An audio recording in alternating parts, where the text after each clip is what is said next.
This is the Personal Foul Podcast. Got a special guest coming on this week, Dylan of the Thunder Chats page on Twitter. Got in touch with him a little bit. He is the owner and runner of the Topic Thunder Podcast, Oklahoma City guy. We've talked back and forth on Twitter, so I wanted to have him on, especially with the big day, with the trade deadline today, and especially with the Thunder are right now productive in this loaded Western Conference, which we all thought the Thunder would be one of the bottom dwellers of the league this year with all the moves with Westbrook going away, Paul George getting traded away. But here we are. Thanks for coming on, Dylan. Yeah, absolutely, man. Excited to be here and excited to talk a little basketball, even though, the day didn't go as I wanted it to go. Still excited about the team and still excited to be here, man. Yeah, so we had a lot going on today with probably the biggest of news is D'Angelo Russell on the move today from the Warriors for a price that really wasn't that bad for Minnesota. They gave away Andrew Wiggins, and the Warriors were very hard on giving away or getting that first-round pick this year from the Timberwolves, and Minnesota somehow got it for next year. So what was your take on that move here to start off our big day of trade deadline? Yeah, I mean, it was definitely interesting because, going back to the offseason, this was where D'Angelo Russell seemed to want to be. They definitely have mutual interest in the offseason. And, him and Carl wanted to play with each other. And then, lo and behold, contract came out. And then D'Lo was like, I can get a max contract here. They'll keep my bird rights here in Brooklyn so I can get more money that way. And, that just threw a monkey wrench in it. And, obviously Karl-Anthony Towns has been with how the team's been performing. They're not winning, whether it's, him on the floor, him off the floor. Like they're just not putting together wins out there. So he kind of forced their hand to make a move, honestly. And, the Warriors have been a little stingy here and there, but I think it's huge for Minnesota, honestly. I mean, you get not only do you get a player the caliber of D'Angelo Russell, but you also offload what many believe to be one of the worst contracts in the league in Andrew Wiggins to the Warriors, and you just lose a little bit of draft compensation. Now, obviously, they're going to have a high pick this year because things have not gone like they wanted it to this year, so. They definitely didn't want to lose out on the pick that they worked so hard to get this year. But yeah, I think it was a win for Minnesota, but I don't think it's an L for the Warriors by any stretch of the matter. I mean, Wiggins is still a serviceable basketball player. I should know. I'm a Thunder fan. He plays his best games against us. So I know Wiggins, can still play out there. And I think being in a winning environment with a team that, preaches ball movement, who knows? We might see Wiggins step up and produce more than he ever has. Yeah, I'm glad you touched on the winning environment, which he's going to have now in Golden State. Clearly not this year, but next year when you get a healthy Steph and a Clay back. Mm-hmm. But, yeah, it's going to be very interesting to see because he's not really a good three-point shooter. He's not going to spot up. You might see him play more of a Harrison Barnes role when Harrison Barnes was there. It's going to be very interesting. He's not going to have the role that he was asked for in Minnesota, being a high draft pick coming out of Kansas.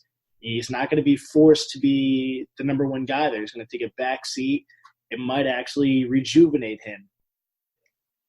Yeah, absolutely, man. And, obviously Cat is, the big player in Minnesota. But as far as, on the perimeter, Wiggins was the primary focus on the perimeter. So he's not even the primary or secondary focus in Golden State. So it'll be interesting to see what he can do.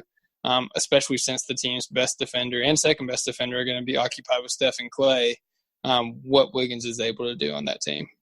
For sure. Then probably one of our next bigger trades today, with it being a contender like the Clippers getting Marcus Morris today from the New York Knicks for Mo Harkless and a first-round pick this year for the Knicks, which I think is a very good deal for the Knicks. Knicks got a solid piece in Mo Harkless and a first-round draft pick for a one-year rental in Marcus Morris. Didn't they also get a pick swap too?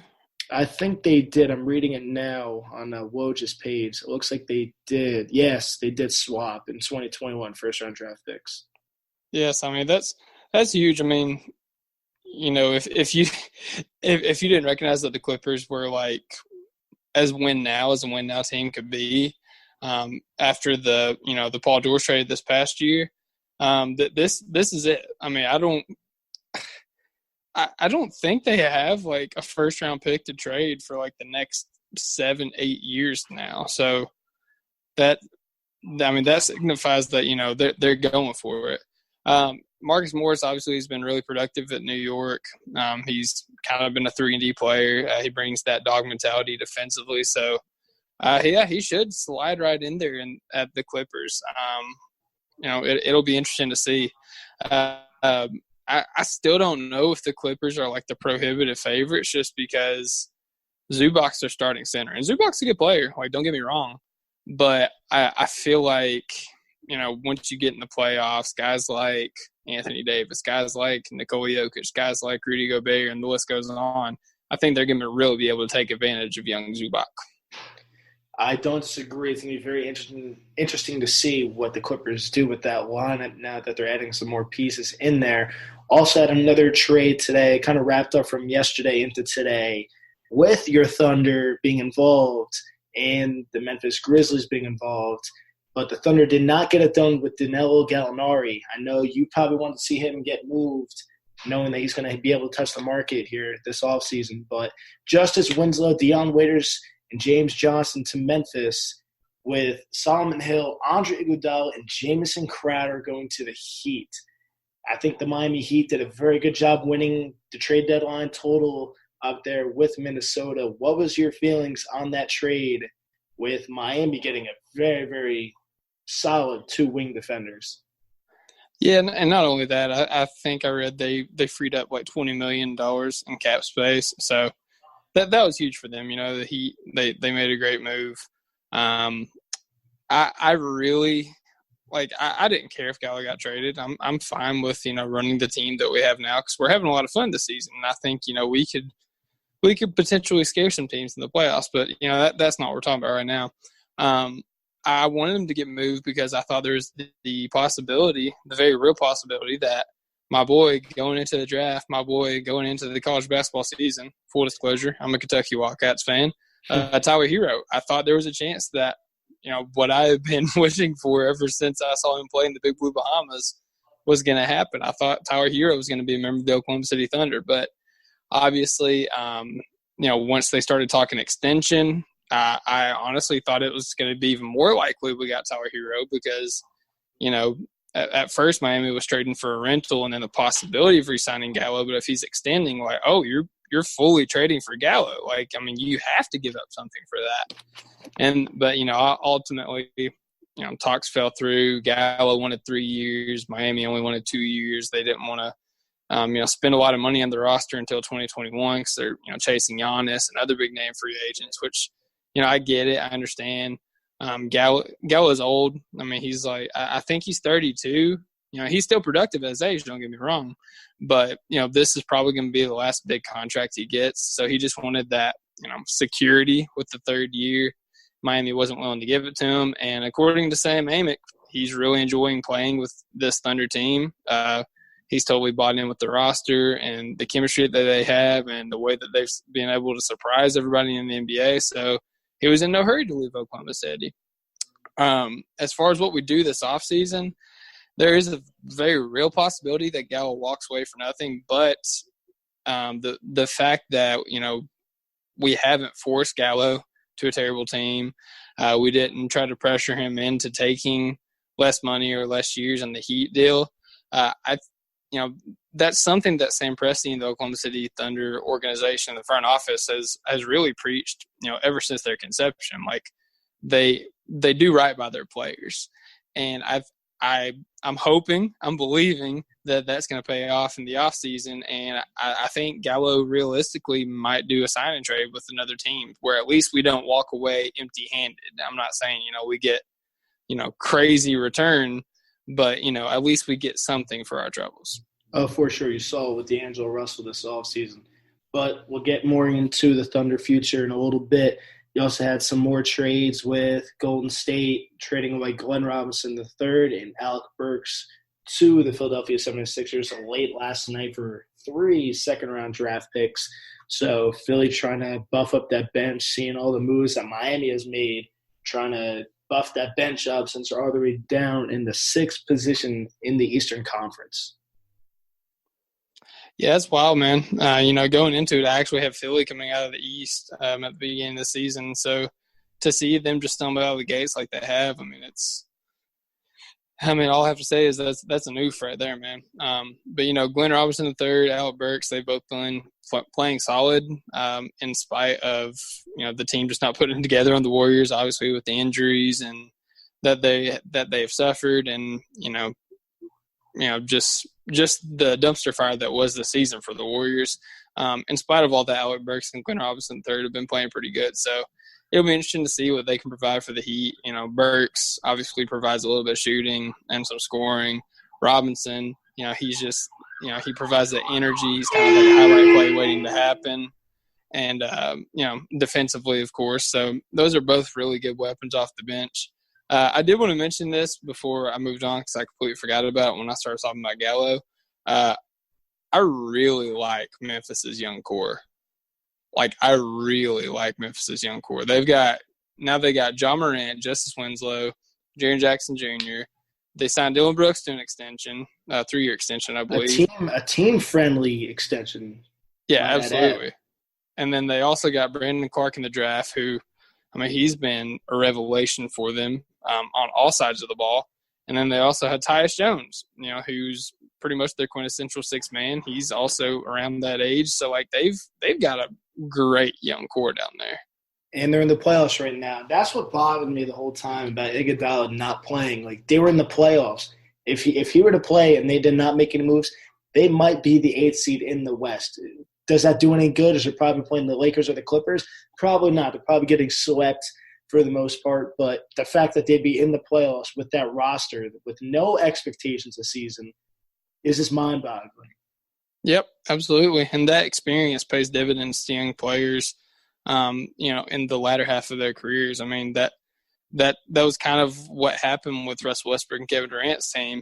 We was the 8th seed. We played the Lakers in the playoffs. And even though we didn't win, that experience in the playoffs really helped us, grow as players and, throughout the remainder of their careers in Oklahoma City. So, that would have been great. And that just makes me appreciate Chris Paul all the more because he could have realistically took the Iguodala approach and, not necessarily not played, but he could have just been a real jerk about it. He could have, caused issues with the locker room. He could have shunned the young guys. He could have made this as uncomfortable as possible to try to force his way out. But, he's done everything the right way. For sure. Then probably one of our other bigger trades of the deadline is a 4-team deal with Houston with a mind-boggling move, trading away Clint Capela to get Robert Covington. And Atlanta won. I think Atlanta and Minnesota are the teams that probably won the draft, but let's do the rest of the trade here. So Houston gets Robert Covington. Atlanta gets Clint Capela and Nene, who they cut today. Minnesota gets Malik Beasley and Hernan Gomez and Evan Turner, and then a first-round draft pick from Atlanta via the Nets, and Denver gets Gerald Green. So a very, very interesting 4-team trade there that happened yesterday, with Capela being the big name going to the ATL with Trae Young, which is very, very interesting. Could be a very interesting pick-and-roll team right there with Trae Young and now Clint Capela, who they've been looking for. They've been looking for a big. So very interesting move, but it gets done for the Hawks. Yeah, absolutely. And, that was a team that had been rumored to want Steven Adams. So I had kind of been, playing around with trade ideas for what they could get for Adams. But the fact that they was able to just get rid of Evan Turner and not even their own first-round pick, I think it was the Pacers' first-round pick that they got rid of. No, it was the Nets' first-round pick. Yeah. Not even their own first-round pick, which, obviously is going to be a high lottery pick this year. And get back a player the magnitude of Clint Capela, they far and away win that trade. I think Minnesota, at first I had them third in the ranking for the trade. I had Rockets second, actually, because even if they lose a player like Clint Capela, who's some people might argue is the best player in the trade. I think the best player in the trade is Robert Covington. And especially for what he's going to provide for that team, because, he's really good defensively. We all know this. Him and PJ Tucker, they're pretty good defensively, but that's not what he's going to do for this team. His shooting that he provides is going to pay dividends for the Rockets, because take it from a Thunder fan, Russell Westbrook needs shooters around him for him to, be fully effective. And, we've seen Russ, he kind of stumbled out of the gates. The fit with James Harden was a little awkward, but you're starting to see this team run through Russell Westbrook, and that's starting to lead to more success. Russell's playing better, the team's playing better. And if Russell Westbrook's, running the offense, if you're running your offense through Russell Westbrook, you've got to surround him with shooters. And they did just that with Robert Covington. So I think this could just, really unlock the offense for the Houston Rockets. As far as replacing Capela, there's some names that are out there on the buyout market. I'm not going to speculate or anything like that. I know they traded for Bruno Caboclo today. He's not the short-term solution to the center spot, but I think the minute that the Rockets considered Clint Capela expendable was when Capela got hurt last year, and they was able to plug in Kenneth Faried, who, for all intents and purposes, hadn't been productive in a couple of years in the NBA. They was able to plug him into his spot and, get close to the same production. So that's why I think the Rockets are probably about second there. Minnesota, I put them third just because I think Beasley's a really good player. I think that, he'll fit in with that young core, especially, they got D'Lo and Cat, and, of course, Jarrett Culver and Josh Okogie. So, they've got a nice young core, and I think he'll fit in there. Juancho Hernangomez, he's still kind of an unknown, but, he's young, so there's still time. And I think they also got Jared Vanderbilt, didn't they? I am not sure. I'm looking at it now. I see Evan Turner and then the first-round pick from the Nets. Yeah, I thought they got Jared Vanderbilt from the Nuggets, but, either way. Yes, he did, yes. I see it up here. Aha. Yeah, I pay attention to my cats now. But, yeah, Jared Vanderbilt's also a young player. He hasn't really got a chance to, get out there and play with the Denver Nuggets. So, maybe, he'll find his path on the Minnesota Timberwolves. But all in all, I think this was a win for every team except for the Nuggets. I don't get what you're doing if you're the Denver Nuggets, because – you get rid of a player like Malik Beasley, you get rid of a player like Jared Vanderbilt, Juancho Hernangomez, and all you get back is Gerald Green. Like, it just doesn't make a lot of sense to me. No, it's a very interesting move for Denver. But as you touched on with the Rockets potentially being a very explosive offense now, I don't see it in the West. I don't see it when you got Rudy Gobert, Jokic, Steven Adams, Anthony Davis, Dwight Howard, JaVale McGee, the size all over the West. I don't see how Houston is productive. You're going to see it tonight as the Lakers do play the Rockets, but oh my Lord, I just don't see how Houston stays in games. They have to hit every shot. They're going to get out-rebounded on the offensive glass. They're going to get out-rebounded on the defensive glass. I just don't see how PJ Tucker is going to be able to guard all these spots. I just don't see it. Yeah, the PJ Tucker memes on Twitter have been hilarious. Like I said, there are some buyout options that Houston's kind of hoping for, specifically with, Andre Drummond being traded to Cleveland. Maybe Tristan Thompson gets bought out. If that happened, if they're able to sign Tristan Thompson off of a buyout, I think Houston's going to be better than fine. But, it'll be interesting to just see how it plays out. For sure. And as you touched on, my final trade of the day already, Andre Drummond with a very, very interesting move going to the Cleveland Cavaliers. I didn't think that would be coming, but Detroit gets a bag of chips in return for a very, very good center in Andre Drummond. And as you did touch on with the Cavs possibly buying out Tristan Thompson, the Rockets, the Celtics, very interesting teams that could be buying out for Mr. Tristan Thompson. But what's your thoughts on the bag of chips trade that involves Andre Drummond? I think the Cavs might have gotten a steal, especially if they can re-sign him. Yeah, man, it's interesting on Detroit's part. I think this is their way of just going all in on their youth. There's rumor that Reggie Jackson's going to be bought out. Obviously, they still have Blake Griffin under contract for a while, so there's that. But you've got players like Sekou Doumbouya, Christian Wood, and of course Luke Kennard, who was made available during the trade deadline, but they wasn't able to move on from them. So I think they're just trying to pass the torch to those young guys, and I guess this is the way to do it sooner than later. Just push Andre Drummond out. You don't have to pay him, you don't have to worry about him. And maybe he was causing some issues in the locker room. I don't know. I'm not going to speculate. I'm not in Detroit's locker room. All I'm saying is, whenever I saw this move, just didn't make a lot of sense to me. No, it doesn't make a sense to a lot of people, and especially that Derrick Rose is still left in Detroit when there were some suitors for Derrick Rose. And the fact that you're talking about the young core, you can't be talking about the young core when you're trying to trade away Luke Kennard, who's been a solid piece there in Detroit. Mm-hmm. It just I don't know what Detroit's doing. They might be going full rebuild mode, because I know the Phoenix Suns were all in trying to get Luke Kennard to run with Devin Booker and Ricky Rubio and DeAndre Ayton there in Phoenix. But that didn't seem to happen. So who do you think are your biggest losers today of the trade deadline? Biggest losers? I'm going to say Detroit, just because the return they got. But if that's the return that they wanted, I guess they're winners in their own mind. I mean, I don't know. Another big loser is just Andre Drummond, because he went from one of the worst cities in the U.S. to one of the other worst cities in the U.S.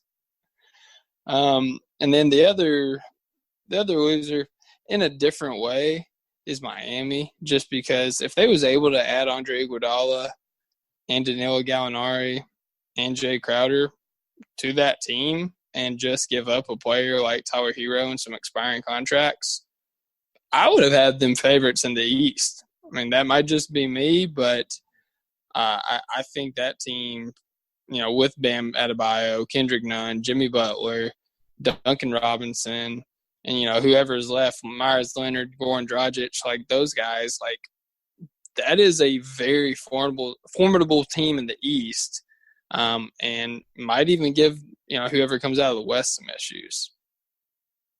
Yeah, I'm surprised that you think Miami's a loser because they didn't get Gallinari. I still think Miami is probably one of the biggest winners of this trade deadline, getting Andre Iguodala and Jameson Crowder being two very good wing players to give Milwaukee a real run for their money, and Toronto for that matter. But my biggest loser, I wouldn't say it's a big loser other than Detroit, as you touched on already, so I'm going to be a little different here.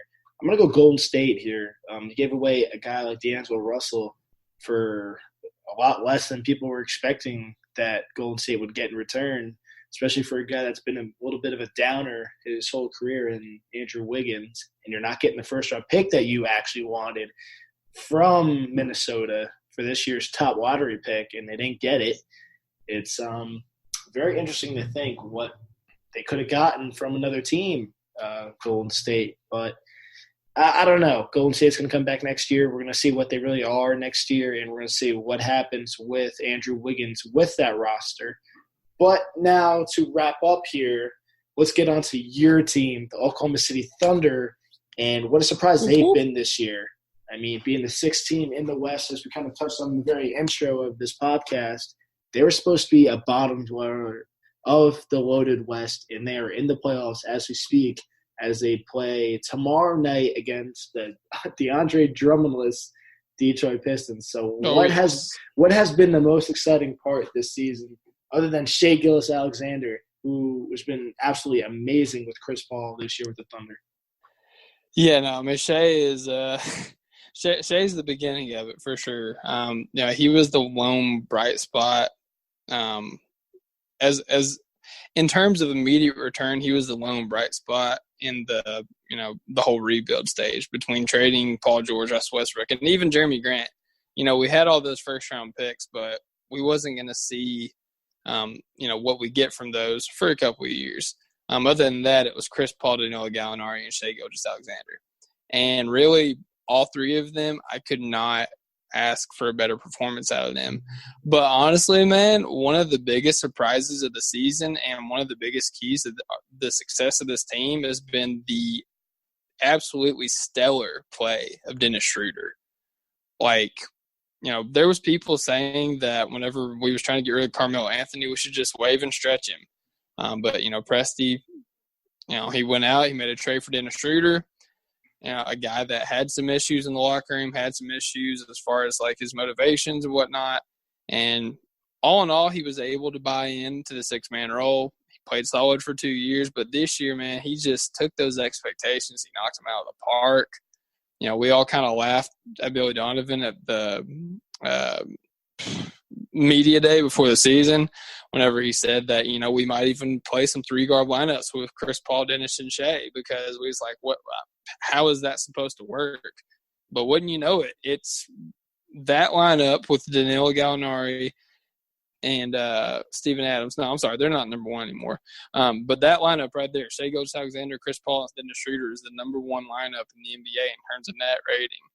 And credit to Billy Donovan, for finding the strengths of this team, both offensively and defensively, finding a system that works, keeping that ball moving.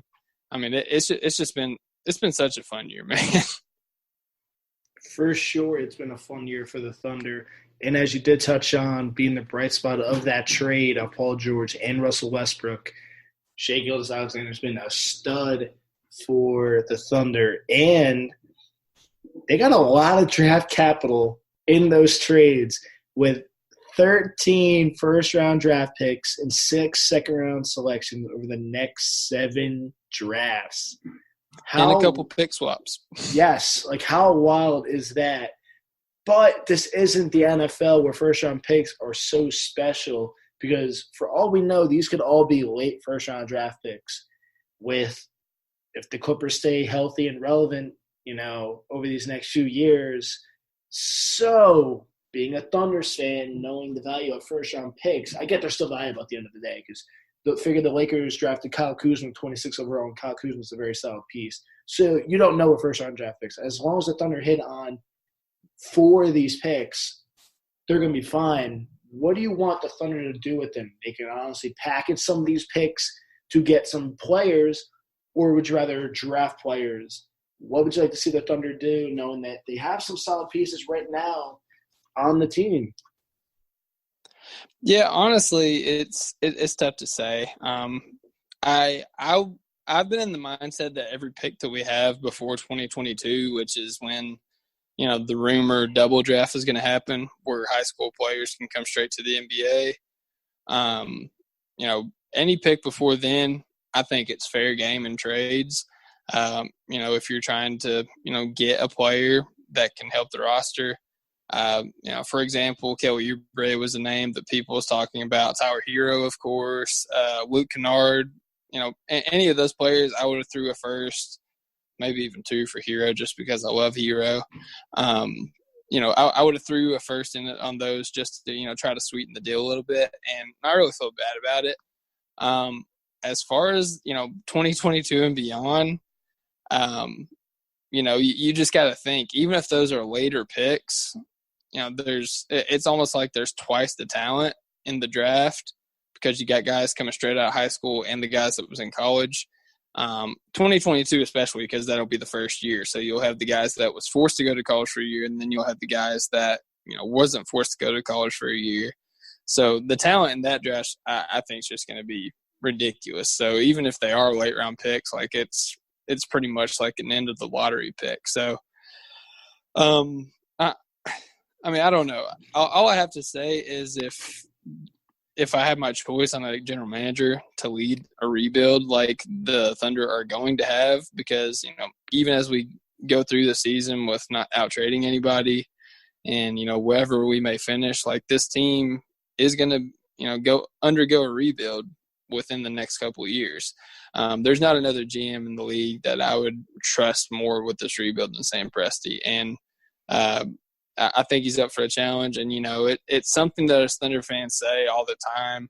But, it's realistic in terms of, what we're doing with those draft picks. And it's just in Presti we trust, man. He's not every GM's perfect, and some GMs are bootstrapped by what their owners allow them to do. But Sam Presti's got a pretty good track record. So, I'm definitely putting my trust in him as far as who we're drafting or what we do with those draft picks.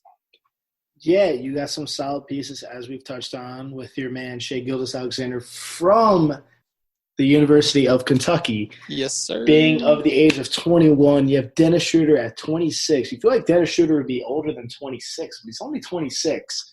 Then you got 2 first-round draft picks here in the 2020 draft with your own draft pick, the Denver Nuggets. Then you have your own 2021, then the Heat. I mean, the list goes on and on here with the draft picks that are just loaded here for the Thunder. It's wild to think how many draft picks they have and just how impressive they are this season, as we touched on, with a team that shouldn't be even remotely close to where they're at. And that's credit to all-star Chris Paul, the production you're getting from Steven Adams, from Shea Gilgeous-Alexander, Dennis Schroeder. The list goes on and on, as we touched on. It's just impressive to see what the Thunder are doing. Yeah, absolutely. And, I've got to gush about my guy Shea because, like I said, he was the lone bright spot in terms of immediate return in the Paul George trade. And I knew about Shea more so than the other guys that I podcast with or even other Thunder fans just because, his days in Kentucky. And, one thing that I knew about Shea Gilgeous-Alexander is he's a hard worker because when he first came to Kentucky, he was the backup point guard. Like he went from backup point guard at the start of the season to becoming a lottery pick at the end of the season. And you don't get there if you're not working hard, if you're not a hard worker, if you're not in the gym, constantly trying to improve your game, if you're not going over film, trying to find ways to, make the right decisions in the game. And, Shea's proven to do so. Even looking at this year, the leap that he took from last year to this year, the guy's shooting threes off the dribble with confidence. He's starting to show a little bit of playmaking here and there. It's kind of hard to show playmaking when you've got guys like Chris Paul on the team and even Dennis Schroeder, who's been, I think, our second best playmaker on the team as far as like creating shots for other people. But, man, just watching Shea finish around the rim, it's literally a work of art. The way he's able to finish with the wrong hand, off the wrong foot, reverse layups, scoop shots, head fakes, floaters, I mean, you name it. Like, the dude's a Swiss Army knife in terms of finishing around the basket. And what's crazy is there's still room to grow. Like, he can still improve as a playmaker. He can still improve as a shooter. He can still add weight, to his body. Because, I mean, he's long. He's big for his size, but, he's still a little wiry. And it struggles with, finishing through contact. So there's still areas for him to improve. And, I mean, this is just his second year. So you've got to think those improvements are going to be there. And Oklahoma City has always been great at developing young talent. And I think, an entire offseason, Shea having an entire offseason, with the staff, being able to develop and work on his game, I think next year's even going to be better. Not to mention he's learning under, one of the best point guards the game's ever seen. So, for sure. And to wrap this up, where do we think the Thunder finish out the season? Do you see them as a playoff team? I still do. They didn't really move too much here, where I would see them falling out. Do you still think the Thunder stay in the playoff contention? Where do you think they fall? Do you think they fall where they're at 6 to 8? Do you think they move up a little bit? What's your final opinion here where the Thunder finish up? Oh, yeah, no, definitely considering we didn't make a move, barring injury, of course, because, we do have some players on our team that are injury prone. Barring injury, of course, I think the lowest that we finished is 7, and I think we could get all the way up to 5, maybe even 4, depending on, how the rest of the West shakes out. I know that's a big window, 4 to 8, but it is really hard to see. If the Thunder continue to play like they have been playing and like they've been one of the best teams in the league since, I think, Thanksgiving, after they went 5-10, I think they're second in the league in wins after that point, which is just crazy to think about. Then, I definitely think that 5, maybe even 4 seed is in play. And, of course, the trade deadline just passed. It was no secret that we were shopping some of these guys. the fact that the trade deadline's passed and they're there, you know, a lot of times that's able to take a weight off those guys' shoulders. They're able to play more loose and feel more comfortable in their play. So we might even see the Thunder take it to a new level. I mean, I'm not saying that's what's going to happen. I'm just saying it's possible. But either way, man, I'm going to be along for the ride, and I'm enjoying the heck out of the season. Oh, for sure. It has been a ride for the Thunder as they are a game and a half out of that 4 spot where the Rockets are. So we shall see. But thank you for coming on, Dylan. Give your page a shout-out where people can find you, where people can find your podcast, all that good stuff. Yeah, absolutely. You can follow me on Twitter at ThunderChats, at @CHATS. You know, I'm always talking about the Thunder, but I'll talk a little bit about other sports things. You know, basketball teams. I'm really interactive there. If you ever have a question, you know, hit me up. I'll definitely hit you back. And of course, the podcast I do with actually five other Thunder fans. It's called Topic Thunder Podcast. You can find us at OKC Topic Thunder. And definitely, you know, give us a follow, give us a listen, and, you know, send us a shout out. Tell us you heard me on the Personal Foul podcast. Yes, sir. Thank you again for coming on, Dylan. You can follow the Personal Foul podcast on Twitter at @foul_podcast. You can find the podcast on Spotify, Apple Podcasts, wherever you find your podcast, you can find the Personal Foul podcast. But that's a wrap.